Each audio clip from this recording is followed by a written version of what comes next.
अस्सलामुअलैकुम सितारों के सफ़र पर खुश आमदीद। आज की वीडियो में हम डिस्कस करेंगे कि ये हफ़्ता कैसा रहेगा, यानी कि हफ्तावार राशि या फिर वीकली हॉरोस्कोप।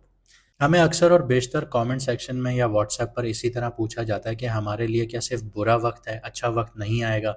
दूसरे एस्ट्रोलॉजर्स ये बोलते हैं कि थंबनेल उनका अगर देखा जाए तो वो ये कहते हैं कि चार राशियों के लिए या चार बुर्जों के लिए बहुत सुनहरा वक्त है, पैसा ही पैसा होगा, उनकी किस्मत बदल जाएगी। तो अगर मैं आपको सच बात बताऊं तो ऐसा नहीं होता। कभी भी ऐसा नहीं है कि चार राशियों के लिए पैसा पैसा होगा या वक्त बदल जाएगा या ऐसा होगा। ज़िंदगी जो है ना, एक बिटर ट्रुथ है, एक कड़वा सच जिसको आपने एक कड़वी गोली की तरह निगलना है। अगर आप वाकई में अपने आप को कामयाब होते हुए देखना चाहते हैं तो आपको समझना होगा कि आपकी ज़िंदगी में मुश्किलात कहाँ हैं, आपको उन मुश्किलात से कैसे निपटना है। ये इसकी मिसाल एक ऐसी ही है कि आप एक सफ़र पे चल रहे हैं और वहाँ पे सामने कांटों भरी बेल है। अब आप कांटों के ऊपर पाँव रखें या उससे बच के आगे निकलें, ये आपका फैसला है। इसी तरह सितारे हैं। सितारे आपको बताते हैं कि आपकी ज़िंदगी में कहाँ मुसीबत आने वाली है, कहाँ आपको वो सपोर्ट कर रहे हैं। तो आपको यह समझना होगा कि जहाँ मुसीबत आ रही है आपको अवॉइड कैसे करना है, या अगर आपके ऊपर नेगेटिव असरात आ रहे हैं तो आपको रेमेडीज़ क्या करनी है। जब तक आप रेमेडीज़ नहीं करेंगे, देखें जब आपको ज़ख्म लगता है तो आप उसके ऊपर मरहम पट्टी करते हैं। जब तक आप मरहम पट्टी नहीं करते वो ज़ख्म ठीक नहीं होता। अगर आप उसको ऐसे ही छोड़ देंगे वो और ज़्यादा ख़राब होगा। यही सितारों की चाल है। तो बराए मेहरबानी इस चीज़ से बचा कीजिए कि चार राशियों के पास पैसा ही पैसा होगा या चार राशियों की किस्मत बदल जाएगी या आने वाले वक्त में ये हो जाएगा वो हो जाएगा। ऐसा नहीं होता। सबकी ज़िंदगी एक पैटर्न पर चलती है। जो लिख दिया गया है उसी हिसाब से चली जाएगी, उससे ना आगे ना पीछे। बस आप लोगों के इख्तियार में इतना है कि आप कदम कैसे उठाते हैं। आप मुश्किल घड़ी की तरफ जाते हैं या आप अपने अपने टाइम को खुद सुधारते हैं, ये फैसला आपके ऊपर है। आइए वीडियो को शुरू करते हैं। बात करता हूँ मेष राशि वालों की, यानी कि एरीज वालों की, यानी कि बुर्ज हमल वालों की। यह हफ्ता एरीज मून साइन वालों के लिए इमोशनली बहुत चार्ज होगा और स्पिरिचुअली बहुत टेस्टिंग हो सकता है, क्योंकि मून जो है वो नाइन्थ हाउस से लेके आपके फर्स्ट हाउस तक ट्रैवल कर रहा है, जो इनर अवेकनिंग और आइडेंटिटी को रिबूट का टाइम दे रहा है। नेट प्लानिटरी इन्फ्लुएंस की अगर बात करूं तो चार बेनिफिक प्लैनेट्स हैं इस टाइम पीरियड में और दो मेलेफिक हैं। जुपिटर, वीनस, मरकरी, मून, ये बेनिफिक हैं। राहु, केतु ये मेलेफिक हैं फिलहाल। जुपिटर आपके थर्ड हाउस में आया है और मरकरी आपके लग्ना में आया है। यह कॉम्बो जो है आपके लिए बोल्ड कम्युनिकेशन और क्लियर थिंकिंग लेकर आ रहा है। सैटर्न और राहु ट्वेल्थ हाउस में है, तो कुछ स्पिरिचुअल ब्लॉक्स देखने को मिल सकते हैं। कन्फ्यूजन या स्लीप डिस्टर्बेंस यहाँ पे क्रिएट हो रही है। करियर और फाइनेंस की बात करते हैं।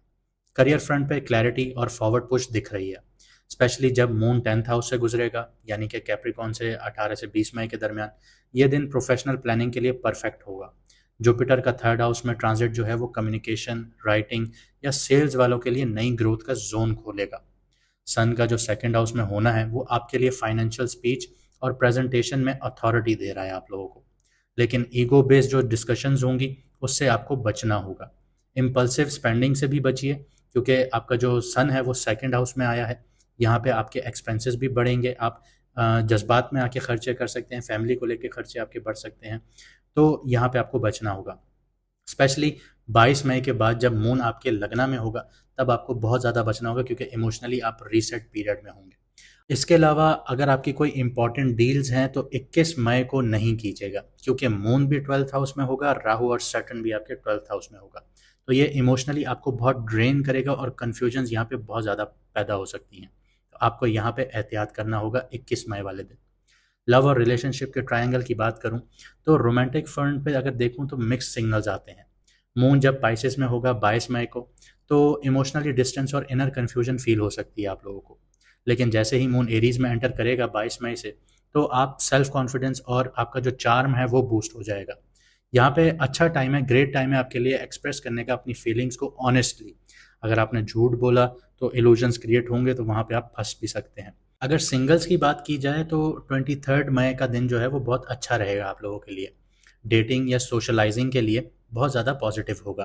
कमिटेड लोगों के लिए 18 से 20 मई के बीच इमोशनल मेच्योरिटी शो करनी होगी आप लोगों को। यहाँ पे आप लोगों को जो ओवर रिएक्शन है वो अवॉइड करना होगा। आइए आपकी हेल्थ की भी बात कर लेते हैं कि इस हफ्ते कैसी रहेगी। मार्स आपके 4th हाउस में है, तो इसकी वजह से इमोशनली बहुत ज़्यादा हीट और एंजाइटी बिल्डअप हो सकती है यहाँ पे। यहाँ पे ये भी चांसेस हैं कि बाहर का गुस्सा आप घर में उतार सकते हैं या आर्ग्यूमेंट्स भी हो सकते हैं। तो इस चीज़ को आपने अवॉइड करना होगा। तो ये आपकी एंजाइटी का लेवल होगा कि अगर आप बहुत ज़्यादा एंजाइटी स्ट्रेस का शिकार हैं तो घर में उसका सारा गुस्सा या चीज़ें होंगी जो आपके घर के माहौल को ख़राब भी कर सकती हैं। केतु आपके 6th हाउस में है, तो यहाँ पे हिडन हेल्थ इश्यूज आ रहे हैं। ये ट्रिगर हुए हुए होंगे काफ़ी अरसे से, लेकिन अभी भी आ रहे हैं। स्पेशली आप लोगों को डाइजेशन से रिलेटेड इश्यूज होंगे, स्किन रेड हो रही होगी, स्किन पे इश्यूज आ रहे होंगे, तो ये अभी भी कंटिन्यू रहेंगे।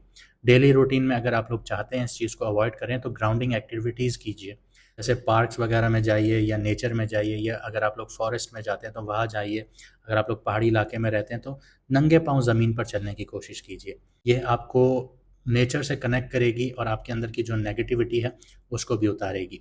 वैसे मुस्लिम अगर बहन भाई हैं, हम आप लोग नमाज़ पढ़ते हैं, तो यहाँ पे आप लोगों को ये ख्याल करना है कि जैसे आप मुसल्ले के ऊपर या प्रेयर मैट के ऊपर बैठ के नमाज़ पढ़ते हैं, तो आप डायरेक्ट ज़मीन के ऊपर बैठ के नमाज़ पढ़ें।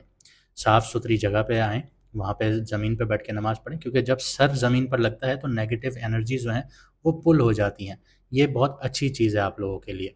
आगे बढ़ता हूँ। मेंटल क्लैरिटी के लिए जो सबसे अच्छा दिन होगा वो 16 मई होगा, क्योंकि जुपिटर यहाँ पे आपको सपोर्ट करेगा, मून और जुपिटर की नज़र बनेगी। तो यहाँ पे मेडिटेशन और जर्नलिंग आपको काफ़ी हेल्प करेगी। जो अंदर की नेगेटिविटी है उसको लिखिए, बैठिए, समझिए। अपनी जितनी प्रॉब्लम्स हैं एक पेन और पेपर उठाइए, उस पर लिखिए। जब आप लिखेंगे आपको समझ में आ जाएगा कि आपकी प्रॉब्लम्स हैं क्या। फिर उसको आप सॉर्ट आउट करने में बहुत ईजी फील करेंगे, क्योंकि जब तक इंसान अपनी प्रॉब्लम्स को एक जगह एक्यूमुलेट नहीं करता, लिखता नहीं है, तब तक उसके दिमाग में बहुत सारी चीज़ें चलती रहती हैं। तो आप लिखेंगे, जर्नलिंग करेंगे, आप अपना दिन के बारे में लिखेंगे, तो ये आपको काफ़ी हेल्प करेगा। इस हफ्ते के जो आपके लकी डेज़ होंगे वो 16 मई होगा, क्योंकि जुपिटर और मून की नज़र बनेगी, तो ये ट्रैवल से रिलेटेड, स्पिरिचुअल प्रैक्टिसेस से रिलेटेड या बड़े डिसीजन से रिलेटेड बहुत अच्छा दिन होगा। 20 मई की बात करूँ तो मून आपके 11th हाउस में होगा। यहाँ पे फ़ायदा हो सकता है नेटवर्किंग के थ्रू या टीम कोलैबोरेशंस के थ्रू। 23 मई के दिन मून आपके अपने लगना में होगा, आपके फर्स्ट हाउस में होगा, तो यहाँ पे कॉन्फिडेंस बिल्ड होगा, आपकी विजिबिलिटी अच्छी होगी और प्यार के दिन ये बहुत अच्छा दिन होगा। 18 और 21 मई को आप लोगों ने अवॉइड करनी है, करियर से रिलेटेड प्रेशर्स बढ़ सकते हैं, और नए लॉन्चेस कर रहे हैं, कोई प्रोडक्ट लॉन्च कर रहे हैं या किसी कंपनी में जा रहे हैं इंटरव्यूज़ के लिए, तो ये जगह 18 और 21 मई को अवॉइड कीजिएगा, क्योंकि यहाँ पे कन्फ्यूजन, फटीग और इमोशनल विड्रॉल देखने को मिल सकता है। अगर रेमेडीज़ की बात करूँ तो सैटर्न और राहु आपके 12th हाउस में है, तो हर सुबह नंगे पाँव ग्रास पे वॉक कीजिए, घास पे वॉक कीजिए, ये आपके लिए फ़ायदेमंद है। डीप ब्रीदिंग एक्सरसाइजेस कीजिए, जो आपके सबकॉन्शियस माइंड को रिलैक्स करेगा, तो यहाँ पे आपके लिए ये ज़्यादा फ़ायदेमंद है। केतु आपका 6th हाउस में है, तो ग्रे चीज़ या ब्राउन चीज़ या कपड़े सैटरडे वाले दिन आप गरीब लोगों को दान कीजिए, सदका कीजिए, ये आपके लिए फ़ायदेमंद होगा। इस हफ्ते के आपके लकी कलर जो हैं वो लाइट ऑरेंज है। मरकरी लगना में है, तो वो ये बूस्ट करेगा आपकी क्लैरिटी को और कम्युनिकेशन को। अगर लकी नंबर की बात करूँ तो मरकरी रूल करता है 5 नंबर को, ये आपकी मेंटल एजिलिटी को सपोर्ट करेगा। अगर मैं इस हफ्ते की बात करूँ तो इस हफ्ते का सफ़र आपके लिए कुछ इस तरह होगा कि कन्फ्यूजन से लेके क्लैरिटी तक का ये सफ़र होगा। मून जब आपके ही राशि में आएगा तब एक नई इमोशनल आइडेंटिटी की शुरुआत होगी। अपनी छठी हिस्स पर ट्रस्ट कीजिए, लेकिन उनको ग्राउंड करें थ्रू विजडम और पेशेंस के। उम्मीद करता हूँ आपको वीडियो अच्छी लगी होगी और आपने बहुत कुछ समझा होगा और आप अपना हफ्ता अच्छा बनाएंगे।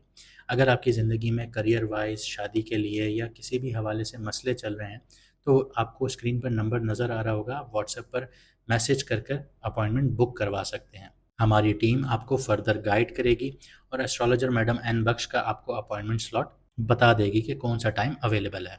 मुझे दीजिए इजाज़त, मिलते हैं अगली वीडियो में सितारों के सफ़र पर।